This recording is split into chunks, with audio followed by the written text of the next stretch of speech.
Today on Spawn Studies, we're going to be taking a look at Hackney Yard hardpoint spawns. Throughout the course of this video, I'm going to be attempting to keep it so that the green spawn points show the more favorable spawns and the purple spawn points show less favorable. Red spawn points will be more of a neutral spawn that you might get if you are close to flipping or if the game just doesn't know what to do with you.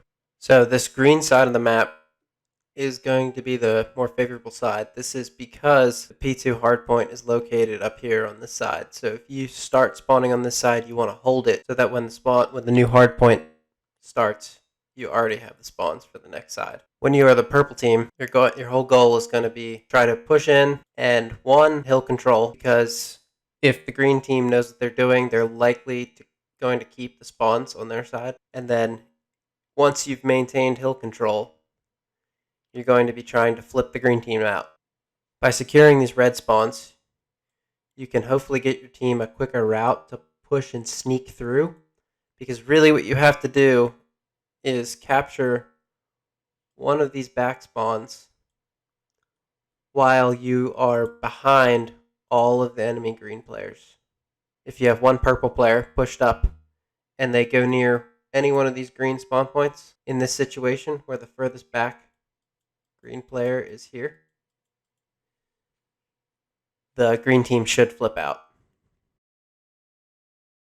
If you're on the green team and you push up the top elbow, you have to be very careful doing this, because you are likely going to, one, force purple to spawn over here at these neutral spawns, or two, flip entirely, because it's likely that purple will also have influence in here without you knowing. If you are going to do this as green, you need to make sure that you have a green member anchoring somewhere in the back spawn. When on the green team, one of the best ways to hold would be to set up something like this. You're going to want to have somebody in overlook in the back to anchor the spawns and try to help with the cross. Somebody mid-map just to try to get information and influence. I would recommend also having two in for the hill and then one on this overlook spot.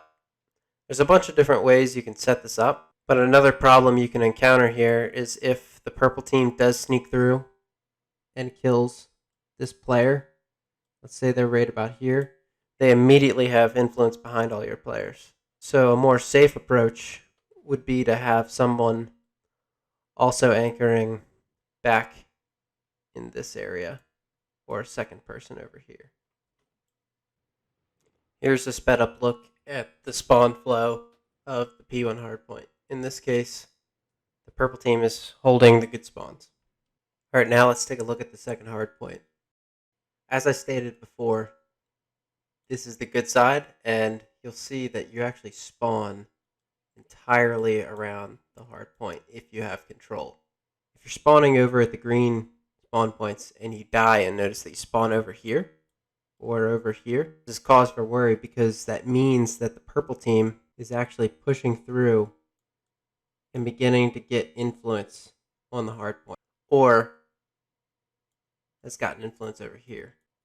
If you're the purple team, your best hope is to push through and anchor all of these spawns. When you do that, you're going to force the green team to take this spawn point, and as purple, if you start getting influence, say up into the hard point up here, and you're able to look down this way, you'll either be able to spawn kill them because this game's broken, or you'll force the green team to spawn over here in those neutral spawns. The green team could also fully flip out if this happens. If you're the purple team in this case, and you haven't been able to break into the hardpoint, one of your best strategies is going to be to position yourself so that the green team cannot push out for the next hardpoint. Because the third hardpoint is located right over here, the green team will be trying to flood through this opening, and here. If the purple team can successfully lock them back behind this line, they can actually hold control the entire duration of the P3 hardpoint and force the green team to spawn in the back. In this example, the green team had control of the P2 hardpoint, but the purple team was able to push in and get influence in the bottom right and clean wipe the entire green team.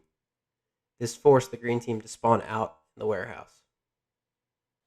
Here we see the green team pushing up in the bottom right again. They're able to kill a few of the purple players and force number 9 to spawn out in the neutral spawn. This is because of the green team's influence in the bottom right, while the purple team is still holding influence in the top right. If the purple team did not have influence in the top right, they would have flipped out. Here's an overview of the spawn flow for the P2 hardpoint. P3 hardpoint has much stickier spawns. Looking at this, you can see there's sort of a dividing line around here, but really, it's very imbalanced. There may be neutral spawn points here somewhere, but I was unable to get them in the simulation I ran. In general, the most common spawns you'll see for the P3 hardpoint are over here and over here. This means the majority of the flow will have purple coming through this way and green flowing around. This means the most engaged point is going to be over here. Alternatively, you'll have purple push out and through the middle, and green flood over the wall or through the building or up into the building. So really, all of the engagement will be taking place in this area. When you're sitting in the hill, the main areas you need to watch are going to be towards the front, if you have green spawns, and over towards this side. If you're holding the purple spawns and you have hill control, you need to be watching up over here towards the office, and then also this top hop over as they run over the top.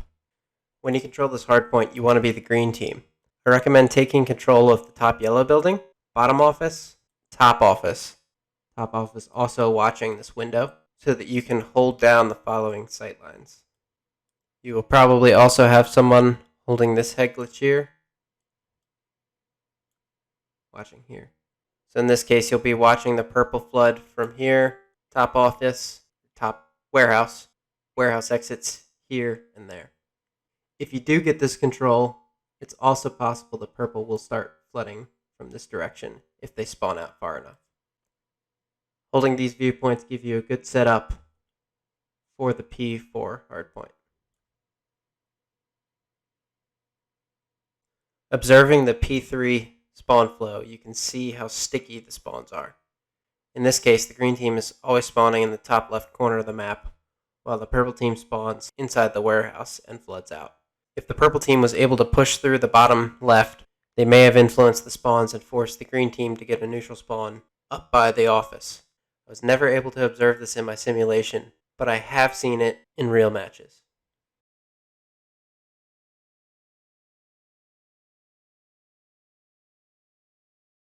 The P4 hardpoint has very loose neutral spawns.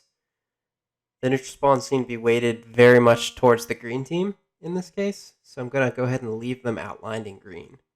For the P4 hardpoint, the green team has the favorable spawns because P5 is located on this side of the map. The green team should look to hold control of the P3 hardpoint, where they just were, the top office window, if possible. Obviously in the hardpoint, this half wall can be another good angle, and if you can spare it, one over in the yellow building. When this happens, it's likely that the purple team will continue to spawn back here in their far spawns. But if they wrap around and push through and capture these neutral spawns, they will start spawning here. But in this case, you'll have a green player holding middle of the map, watching out mid. They can also hold this bottom warehouse. Yellow holding the cross here and here, which will take care of purple pushing out the bottom elbow and through mid-map from the warehouse. When purple is trying to break this hill, one of the first things they should do after trying to flood in and get hill control is wrap and get control of these spawns. And then if possible, try to push through to anchor these spawns and this spawn. Again, the reason they want to do that is so they can secure map pressure for the next hill. Because the purple team kept control of the warehouse, they kept the green team spawning in the top right corner. This is arguably a better strategy than holding further back, but is a less safe strategy because the green team could easily push through the top of the map and flip you out. This P5 hardpoint is one of the more strange hardpoints in all of Modern Warfare. Looking at this, you can see I have marked this region, neutral spawns, this back area, the far spawns, and then really the close spawns are just this one spawn point. These areas are effectively the areas of influence on the map. So if you are holding the close spawns and you have a player in the hill, one of the most important things the green team can do is hold top yellow and close control. Say camping this corner or over here, maybe up top, because this is the only close spawn. If the green team has a player top yellow in the hill holding this corner, maybe another one top hill, and last one pushing out holding mid map like this, the purple team will likely have spawns up here in this region. If the green team over-influences this side and does not anchor this corner, the purple team will start spawning over here. If the purple team gets these spawns and is able to push through and lock down this spawn point, it becomes a purple spawn because there's no green influence in this corner of the map. If green gets pushed up and holds influence over these spawn points, while still holding influence back here, the purple team will be forced to spawn out over here. So again, the key spawn point in this map for P5 is right here. In this example, we see green holding the spawn point by the yellow building. The green team pushes into the hill and leaves the yellow building open. Because the yellow building is left open, purple number 6 is able to push through. When this happens, number 6 secures that close spawn, and the influence forces the green team to spawn out. You also see that because the purple team is holding the bottom of the map, the green team spawns top by the offices. Right here we see the purple team held the top and the bottom, causing green number 5 to spawn out. Because the purple team never anchors the yellow spawn, the green team is able to get influence in the top and bottom portions of the neutral spawn, while the purple team spawns out far. If you found these Spawn Studies videos helpful, be sure to subscribe and like to stay up to date on the new Spawn Studies videos coming out for Black Ops Cold War.